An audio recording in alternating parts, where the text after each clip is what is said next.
Immediately effective হয় না, কিন্তু আমাদের মতামত, আমাদের অবস্থান, সেটা একটা গুরুত্বপূর্ণ অর্থ আছে। আমাদের সমাজ কোন দিকে টার্ন নেবে, কি হবে না হবে, সেই বিষয়টা মাথায় রেখে আমি কয়েকটা কথা বলতে চাই। আমি খুব আনন্দিত আপনারা যারা এতে আলোচনায় অংশ নিয়েছেন। আমি ইঞ্জিনিয়ারিং ডিপার্টমেন্টকে স্পেসিফিক্যালি বাদ দিচ্ছি, কারণ তারা তো স্পেসিফিক্যালি আমাদের সঙ্গে যুক্ত এবং তারা তাদের কাজের ফিরিস্তি দিলেন। আশা করি তারা তাদের প্রতিশ্রুতি রাখবেন। অন্যদের কথা বলছি, অন্যরা তো আমাদের সঙ্গে সেভাবে যুক্ত নন, কিন্তু তারা প্রত্যেকেই ভাবেন, সেজন্য তারা স্পেসিফিক আমাদের কিছু পরামর্শ দিয়েছেন। কিন্তু আমি দেখছি যে এই বিষয়গুলো সম্বন্ধে আমরা যে অনবগত তা না, আমরাও বিষয়গুলো সম্বন্ধে জানি এবং কিছু কিছু পদক্ষেপ নেওয়া হয়নি তাও না। সমস্যা দেখেন বেশ একটা কমপ্লেক্স। কিরকম? আমরা যদি বলি যে আমরা নতুন তথ্য প্রযুক্তির সহায়তা নেব, বেশ আমরা দিলাম ল্যাপটপ, আমরা দিলাম মাল্টিমিডিয়া, কিন্তু বাস্তবে ব্যবহৃত হয় না, সমস্যা। ফলে আমাদের লাক্সই কিছু কিছু বিষয় ভাবতে হবে আমাদের মতো, নিজেদের মতো করে। যেমন ধরেন, আমি একটা রিপোর্ট পড়ছিলাম, সেটা হচ্ছে এই যে গ্লোবাল এডুকেশন নিয়ে বিভিন্ন দেশের বিশেষজ্ঞদের সমন্বয়ে একটা কমিটি স্টাডি করার ফলাফলে তারা সামারাইজ করেছে যে খরচ এবং আমার প্রাপ্তি এই কম্পেয়ার করলে সবচেয়ে কম খরচে সবচেয়ে ভালো কি পেতে পারি শিক্ষার ক্ষেত্রে। অনেকগুলো অপশন তারা ভাগ করে দিয়েছে।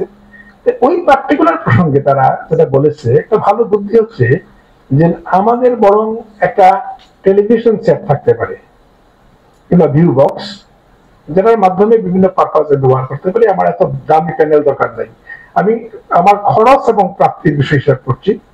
বাচ্চাদের আমরা ট্যাব দিতে পারি, ট্যাব। এবং আরেকটা বিষয়, কোন কোন দেশে এখনই প্র্যাকটিস হচ্ছে, এখানে যেহেতু যারা আছেন প্রত্যেকেই হচ্ছে ইন্ডিয়া খুব একটা নিজস্ব ক্ষেত্রে ভালো অবস্থানে আছেন, বিভিন্ন সময় বিভিন্ন ভাবে আপনারা প্রভাব বিস্তার করতে পারেন বিভিন্ন কিছু, সেই জন্য এই কথাগুলো বলতেছি। যেমন কেমন হতে পারে, আমাদের ল্যাপটপটা হয়তো চালু হয় না বলে নষ্ট হয়ে পড়ে যাচ্ছে, কিংবা আদৌ নষ্ট হয় নাই কিন্তু চালাতে পারেন না বলে নষ্ট মনে করে ফেলে রাখছেন।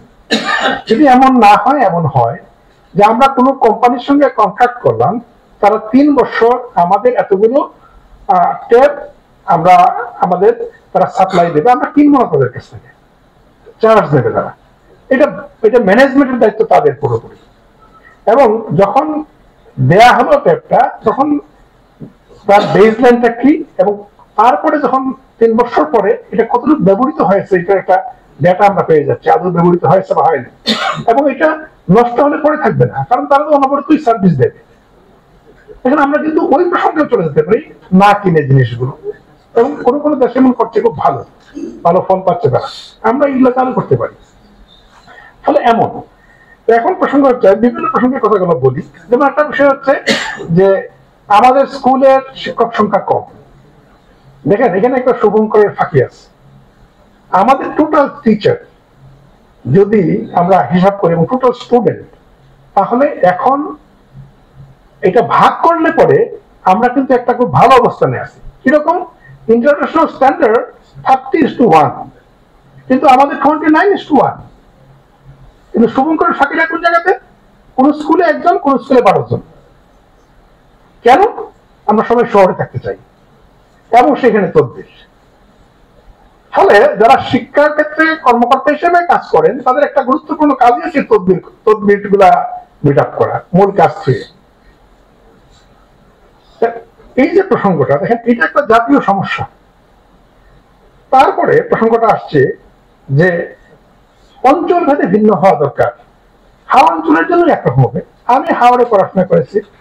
আমি যদি বলি আমার নিজের অভিজ্ঞতার কথা, ভিটের মাটি বৃষ্টিতে কেটে নিয়ে গেছে, ফলে বাচ্চারা, ছোট ছোট বাচ্চারা কি করেন, নিচে দিয়ে চলে যান, নিচে ঢুকে উপজেলাতে যান, উপজেলাতে থানাতে যান, আরেকজন একটা থাকেন।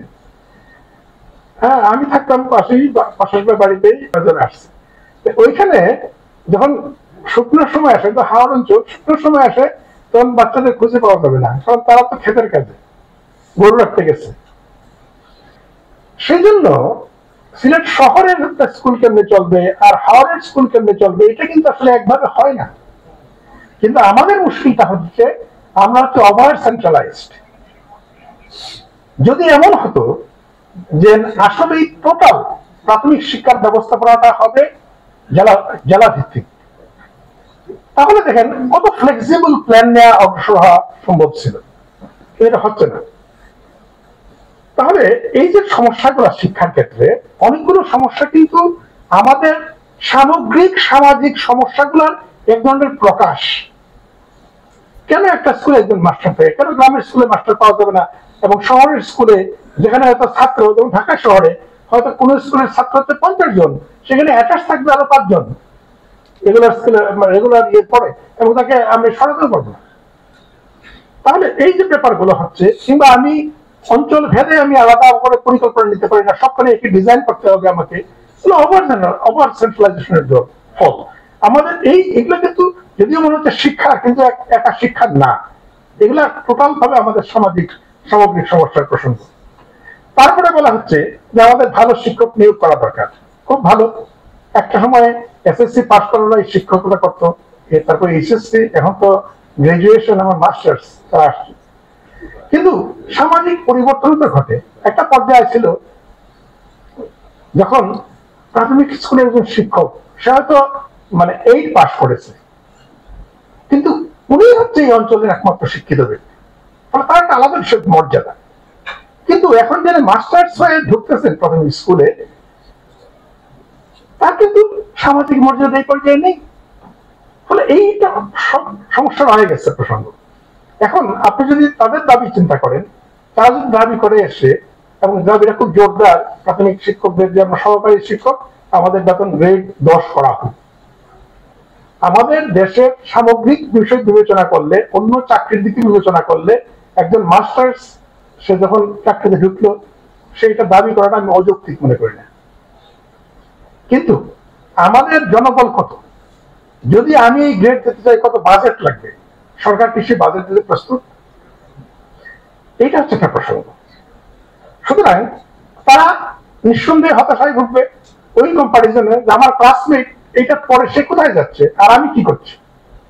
তাহলে এই সমস্যাগুলো কিন্তু এত সহজ না সমাধান করা। ফলে আপনার এই যে ভালো শিক্ষক আমরা আনবো, সেই ক্ষেত্রেও কিন্তু এই সমস্যা তৈরি হচ্ছে এই জন্য।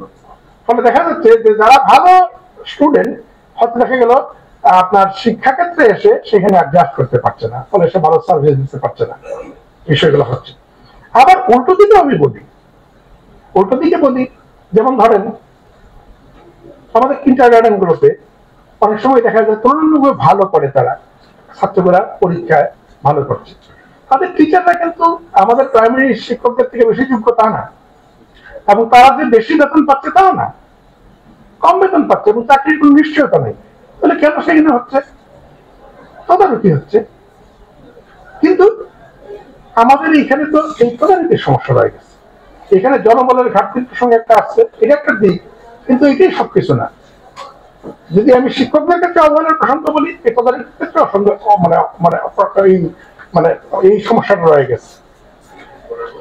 ফলে এইসব সমস্যাগুলা অনেক কিছুই রয়ে গেছে। ফলে একটা খাতকে উন্নত করা এত সহজ প্রসঙ্গ না, অনেক জটিল প্রসঙ্গ। আমরা বিভিন্ন বুদ্ধি বের করে দেখি কতটুকু কি করতে পারি, আমরা সেই চেষ্টা করব। সেই জন্য দুইভাবে সহযোগিতা চাই আপনাদের। একটা হচ্ছে আপনি আপনার ক্ষেত্রে কতটুকু রোল প্লে করতে পারেন আমাদের সাহায্য করার জন্য, আর 2 নম্বর প্রসঙ্গ হচ্ছে আমাদের কিন্তু জাতীয় ক্ষেত্রেই কতগুলো বিষয় পরিবর্তন করা দরকার। আমাদের শিক্ষাখাতে বাজেট বরাদ্দ মাত্র 2%, এটা কিন্তু আমাদের সাউথ এশিয়াতে সর্বনিম্ন। আর আমি যদি ডেভেলপ কান্ট্রির কথা চিন্তা করি, কম্পেয়ারিং না, অনেক দেশে আছে 6% বাজেট বরাদ্দ করা হয়, কোন কোন দেশে 12% বাজেট বরাদ্দ করে, এবং এই 12% বাজেট বরাদ্দ, আমি একটা কিউবার উদাহরণ দিই, কিউবা তারা কিন্তু খুব ধনী দেশ না, তারা বাজেট বরাদ্দ করে 12%। ফলে কি হচ্ছে, ছোট্ট এক দেশ, তাদের ডাক্তাররা বিভিন্ন দেশে গিয়ে সার্ভিস দেয়, ফ্রি সার্ভিস দিয়ে আসে, এবং বিভিন্ন দেশের লোকজন সেখানে পড়তে যায় স্কলারশিপ নিয়ে তাদের। ফলে ব্যাপারটা হচ্ছে এই, আমাদের কিন্তু সবচেয়ে ধনী আমরা হচ্ছে গিয়া জনশক্তিতে, কিন্তু আমরা এই আমাদের যে আপন সম্পদ, সেই সম্পদটাকে কিভাবে কাজে লাগাতে পারবো, এটা কিন্তু আমরা কেউই কোনোদিন মুখে মুখে অনেক কথা বলি আমরা, কিন্তু সিরিয়াসলি এমন উদ্যোগ নেইনি। আপনারা দেখাতে পারবেন না সিরিয়াসলি এমন উদ্যোগ নেওয়া হয়েছে যে আমাদের জনশক্তিকে কিভাবে জনসম্পদে পরিণত করা যায়। সিরিয়াসলি উদ্যোগ নেওয়া হয়নি কখনোই। যদি নেওয়া হতো তাহলে ডেফিনেটলি প্রাথমিক শিক্ষা ব্যবস্থা থাকতো না, তাহলে প্রাথমিক শিক্ষা অন্য পর্যায়ে থাকতো। আমি আর কথা বলাচ্ছি না, আমাদের সময়ও অনেক হয়ে গেছে। আপনারা সবাই অংশ নিয়েছেন এবং ধৈর্য ধরে থেকেছেন এখানে, সেজন্য আমি কৃতজ্ঞতা জানাই আমাদের মন্ত্রণালয়ের পক্ষ থেকে।